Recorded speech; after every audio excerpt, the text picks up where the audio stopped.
Andy mentioned before that he had addressed this today, but it was a question to do with how Wales seem to be so passionate. The players who maybe don't get the same chance as Leinster or Ulster players to express that through their clubs, that it all comes out when they represent their country. How do you make up for that? Is there anything, what do you work on to make sure that you match them in that area?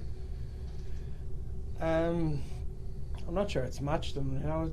We've got a lot of national pride and we've got a lot of club pride, and this came up years ago about in one of the infamous meetings of play for your country as you play for your club, and that's not really an issue here. Lads come in here and it becomes one team. You're expecting higher standards across the board, and we enjoy doing what we do. We enjoy being together, and that's without any effort creates a drive to succeed together and to enjoy those times. It's not so much a criticism of you guys, it's just remarkable what they do. They seem to go to this whole new level. I presume you see it for guys you faced in Europe in Pro 14, just a different beast almost. Absolutely, yeah. You went to put on a red jersey, and it's a strange, it's just different from the Irish system, isn't it? Or would you not analyse a guy you see Pro 14? Would you analyse him differently when it comes to a test match? I don't know. I wouldn't be too much into looking at how other teams get up for games. You might look at what drives them, but we're kind of set on what their tactics are and how they want to try and stress our defence and such. But it's kind of all about us from this side of it. You've seen plenty of Max Stephen up close. What's he like as a character, and how ready do you think he is for possibly getting off the bench? Brilliant, and he's got an unbelievable party piece, so hopefully he gets a shot and we get to see that.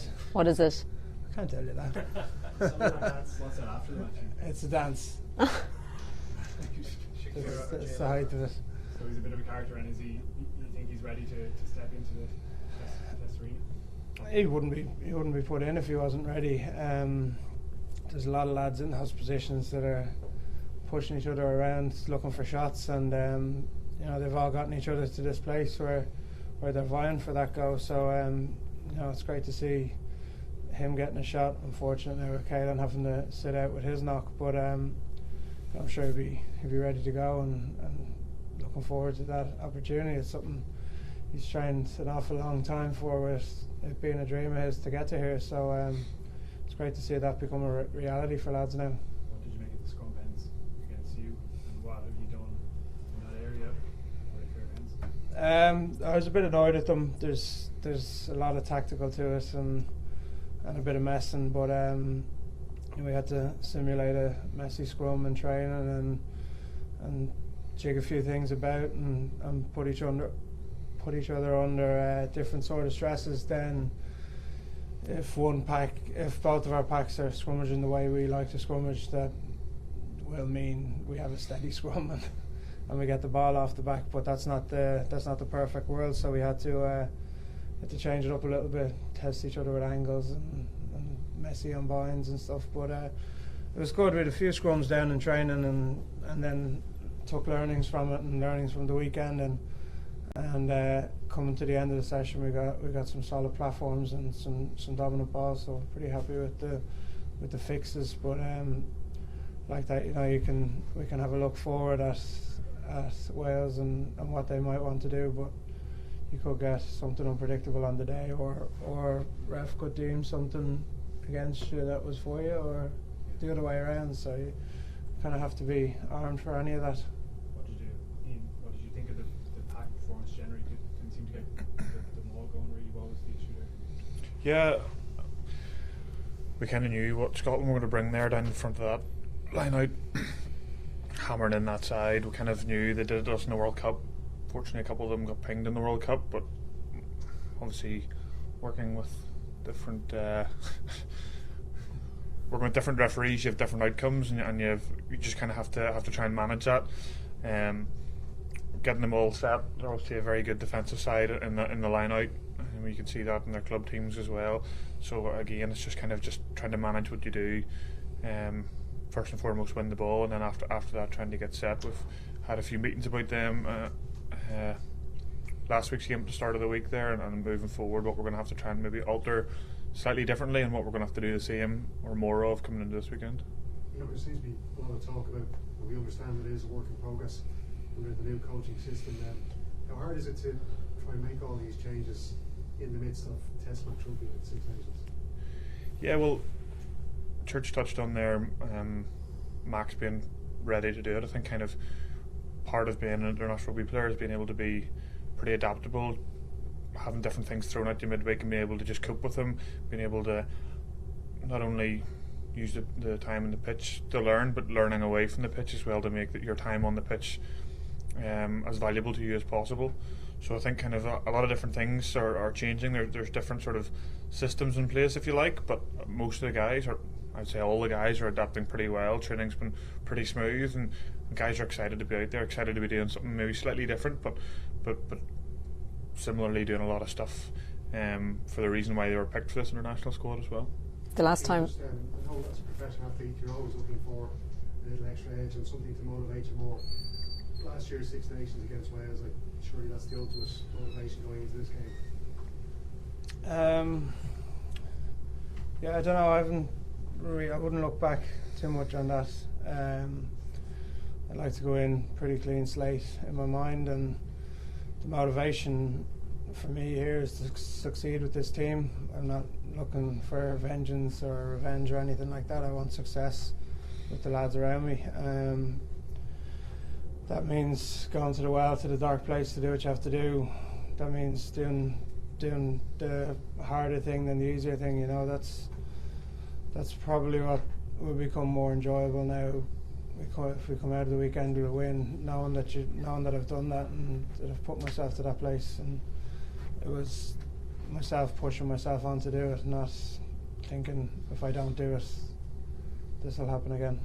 That was your first review under Andy Farrell. Did it differ that much from what Joe used to do, or was there too much made out of that in the first place? It's been a different kind of review process. We broke it up a little bit more into different areas and looked over it, but you know, lots been put onto our mini groups to look after the smaller details of scrum and line out and breakdown and stuff like that. So it's a little bit of a different setup. And are you comfortable now to go to the management and amongst your settlement, that leadership group, and say we feel we can go in a different direction here, or we can improve here? Not in that group. Sorry. Didn't make the cut. No, it's really open. It's you walk over to a coach, say sit down with me for a few minutes and go through this with me, help me get some clarity. And it's the same with players. Players are grabbing each other, sitting at a computer, going over something. Like with Ty, we'd say, I'd go to him and say, what would you do here? What are you thinking of doing here? What can I do to stop that? And you just gotta kind of pick everyone's brains a little bit, and that's open. Like our evenings here aren't full. They're not busy playing table tennis and darts most of the evenings. So the opportunity to grab a lad and sit at a computer or go through your notebook with someone is there, and I think that's the reason why we have that time off in the evening, is to be able to just pick each other up on stuff, get our detail on, and then go back and chill out. Ian, Alvin Jones is obviously a massive leader for Wales, but like, where does he rank in terms of second rows that you've come up against in your career, and how difficult it is to play against him?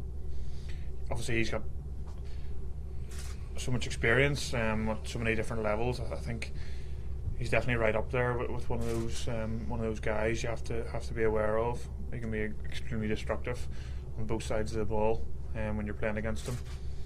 I think there were times at the weekend there when Italy did a good job on him. However, we can't just